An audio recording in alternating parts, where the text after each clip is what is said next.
Hallelujah! How's it going? My name is Blessious, and this is going to be a different video than my usual. Yesterday was the Bungie April update preview, and what I wanted to do was give you kind of like a different video. Not me exactly telling you what happened, but my thoughts on everything that happened. And I want to do it a little bit differently, kind of like a reaction piece, but I want to make it more of my thoughts on the matter. So yeah, guys, let's dive right in, and I guess we'll call this Blessious's Thoughts. And yeah, let's dive right in. So the first thing that we notice is we're going in, everything's normal. You got Deej, you got the crew, you're talking, but we're gonna skip up until this moment right here. It's when Deej goes into the settings, and the one thing that he does that is unbelievable, that I don't know, this thing is the best thing that content creators for Destiny ever had. And what it does is it turns off the HUD. It takes out the radar, it takes out the ammo, it takes out the gun, and what it does is it allows you to capture the full screen. And that's something that was never allowed in Destiny ever before. Like, there were ways to get around it, but they were difficult. Like, very, very difficult. Standing idle in a position where no enemies were in patrol for a minute plus just to get a couple seconds, then for your gun to come back. That was something that was really how people captured screenshots. And this is just something that's really exciting to see. You're probably going to see content creators on YouTube use this to its full ability. And it really calls me back to the start of Halo 1, and where Rooster Teeth first did Red vs. Blue, and I'm sure you're going to see many more series like that with this ability to take out the HUD. So another thing is, let's just go down here, and the thing is like they do a little fashion show, and they start off with the new monarchy, and Deej walks down the line. And the one thing that you will see in this, and I'm just going to kind of skim through this with this is the new monarchy, everyone's dancing over there. Everything looks kind of the same of what it used to look like at the start of Taken King, but and then this is Future War Cult. But the thing that is pretty cool is the ability to add Chroma, and Chroma is the glow that comes out underneath your armor. And I guess like when you get gear, you'll find nodes that give you that. That one thing that I don't think will be a thing will be armor and weapons currently probably won't give you that. It'll probably be drops from that patch onwards. And I'm sure you'll find and get weapons that won't have that. I don't know, that's what I feel. I can't see Bungie going in here and doing it for every weapon. If they do that, that is awesome, that is amazing, but that's something I find highly unlikely. And then the other thing that they do is they show the Taken armor, and what this is if you ever did SRL, if you bought the Sparrow book, the track book, if you got all the armor pieces, it would all glow in a line, and that's what this is. So yes, that is technically the Prison of Elders gear that you saw back in House of Wolves. But this time, if you connect all the pieces, if you have every piece, you will have the Taken aura on you, which it is pretty cool. But the other thing is, it comes at light level 3. That's something that kind of stinks. But again, another thing that will be explained later on is when you infuse a weapon. Say you infuse a light level 5 ghost with a 317 ghost. That ghost will automatically be brought up to 317. So that's something cool. Very, very cool. And then this is the Spectre armor. And this was designed specifically for the Chroma. And as you see there's the Titan with the awesome, I don't know, I'm not a fan of that Titan helmet myself. The Hunter cloak is pretty awesome. It looks like a Mr. Freeze. Or who's the Flash bad guy that had the hood? Well, I forget his name. But yeah, so these are the new ones. I wish that we could come back around to that good old Warlock a little bit to see how that looks. But if I am correct, that Warlock helmet was the SRL racing helmet. So reusing stuff instead of creating new one. But again, how many times have we seen that that freaking Titan helmet. Seen it one too many times, Bungie. And then this is when they go to the postmaster and they are describing what this is. This is the sterling treasure. And what you get is you will get every piece of that. Like, you're guaranteed at least one piece of that from doing it. And you get that from going to the postmaster every week, going to barracks, and then also doing Prison of Elders. And the one cool thing is the possible items that you can get. It's class items. There's 2 ships, crucible combinations, and also Chroma, the stuff that will be able to make your gear, you know, change out and stuff, change that glow, which I find pretty awesome. And oh, look at that ship! The ship looks awesome as all hell, man. Could you imagine flying that around freaking to the tower? That's something awesome. And so what they do is they equip it, and what they're going to do right here is they're actually going to use one. And this has to be the coolest thing I've seen, was because I wish all armor or all exotics had this kind of effect when they pop it. All right, hang on, we're almost there. This is it. Look at that sexy thing. Look at it. The Spectre hood. And this is the one thing about this. Yeah, it's cool getting it from all of those possibilities. You know, barracks, postmaster, etc. But it is going to be something that you can buy for real money. Now, it is light level 3, as you see.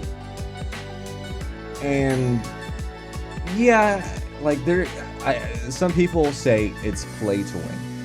And it's not exactly play to win. Right now, you can instantly infuse that baby, and it's, you know, 330 or 335 or 320 or whatever you infuse into it, as they're about to do right here. But you are paying for gear, essentially. And I saw on Twitter when this all happened, there were people that are like saying, oh my gosh, new stuff.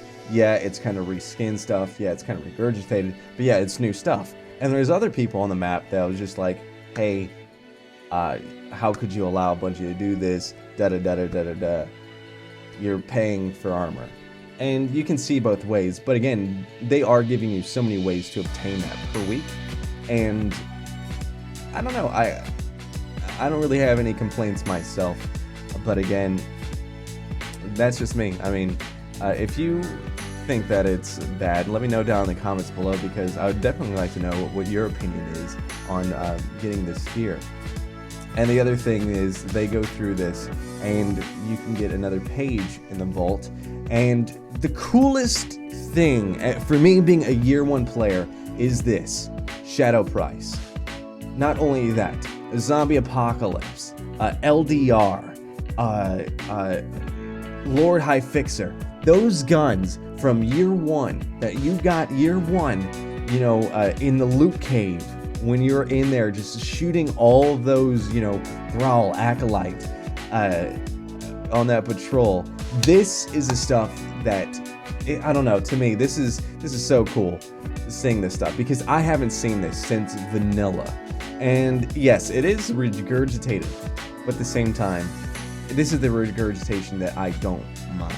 This is guns that, I don't know, it's nostalgic to me. Like, it's something cool to see that, like, you can get your Badger CL, your Zombie Apocalypse. Zombie Apocalypse was my first legendary machine gun. I never got a Lord High Fixer, but I know I got Grim Citizen 3. That was my first legendary freaking auto rifle. And to me, this is actually something that I really like. And I'm so excited that they're doing and bringing these back. And I hope they don't do it for everything, but this is definitely something that pulls on my nostalgia strings. And I don't mind having back, even if it is kind of regurgitated. I don't know. That Zombie Apocalypse is my favorite machine gun for so long. And just to be able to have that back, not to mention Longbow Synthesis or LDR, 2 to the Morgue. I use that shotgun forever. And the Comedian, which also has the best flavor text. Ahaha, ahaha, ahaha. I don't know. It's pretty awesome. And then as he goes through, you'll also see all the new Her Blank stuff. All like the new Her Mercy, like the Her Benevolence, and things like that. It's very unique to see, not unique, but it's exciting to see this stuff coming free to Destiny. And I'm also excited. I know that this was the previous live stream. I'm also excited to see a revised Prison of Elders, something that isn't five stages. I can handle 3 stages of hardness. And for me, I got burnt out so many times in Prison of Elders because back in the day, I wasn't that good of a player, and I had 2 friends that would play with me, and we all weren't that good. And we'd all be missing huge chunks of armor, and I remember being envious of my friend having a red death, and he would be in there, and we would get to Skolas, and then we would just die. One friend would leave, we would use a Destiny LFG app, and then we'd get someone, and then you'd have to die to get someone to come back in, and it was just so hard, just so frustrating. But having 3 rounds, that's something that I'm excited about. And this is what I was also saying. This is the Eververse thing where you can buy that Sterling Treasure. And that's what some people were complaining about. Like, the chat with this going on was a lot of no. But at the same time, it is level 3, light level 3. And I don't know. To be honest, I don't have too much of a complaint. And they go through all the dances and the new emotes and the crane kick. I don't know. I do like the crane kick. Let's see what else happens. They talk for a little bit, and then they go to the planet, and they show off the ability to add, well, the Chroma to weapons. And this is something that I thought that was really kind of cool, because that's what a normal weapon would look like, but you have the ability to actually go in there and add a yellow chroma to it. And as you can see, it adds the accent underneath it. And just weapon customization is just something that is, I don't know, welcomed. And it's not something I would have thought would come from a free patch. It's definitely something I would have thought that would come from an expansion, or something that would not have come until the sequel of Destiny. And then the other thing is they're going to show this gun, and that's apparently a scout rifle. I don't know if that was in House of Wolves, that scout rifle skin, I don't remember. But what they're going to do is, I believe the first one is they're going to throw a white chroma on it, and it becomes a whole nother gun. Figuratively, what it does is it just becomes a new design in the yuckiness up here. Look at that! Look at that! That little House Judgment logo there, and then another time they'll throw up the red one. And I don't know, this is something that's just so cool that you can really truly customize your Guardian, but in the same way, you're not, adding pink skins in Call of Duty. It's something pretty cool. And then just to finish it off, they go out, they take the new sword, it's a void sword, and they go through and they kill people, and yeah, they kill Cabal with it, and that's it, and they end the stream. And that is that. So that is the April update. That's the second one, things to do. And so guys, let me know what you feel about this preview Twitch stream, previous ones, and also, if you haven't seen, there's a whole bunch of returning exotics. We're talking about my first ever sniper exotic. We're talking about patience and time. I forgot it there for a second. Also, universal remote, and a couple other pacifier robes. That's another one, and I forget what else, but you can find that by going to the Destiny the Game Instagram and checking those out. Dreg's Promise, all the Prison of Elders guns are coming back as well. So guys, thank you so much for watching. If you'd like to see this again, please let me know, and I would happily accommodate you. Guys, thank you so much. Until next time, Cowabunga.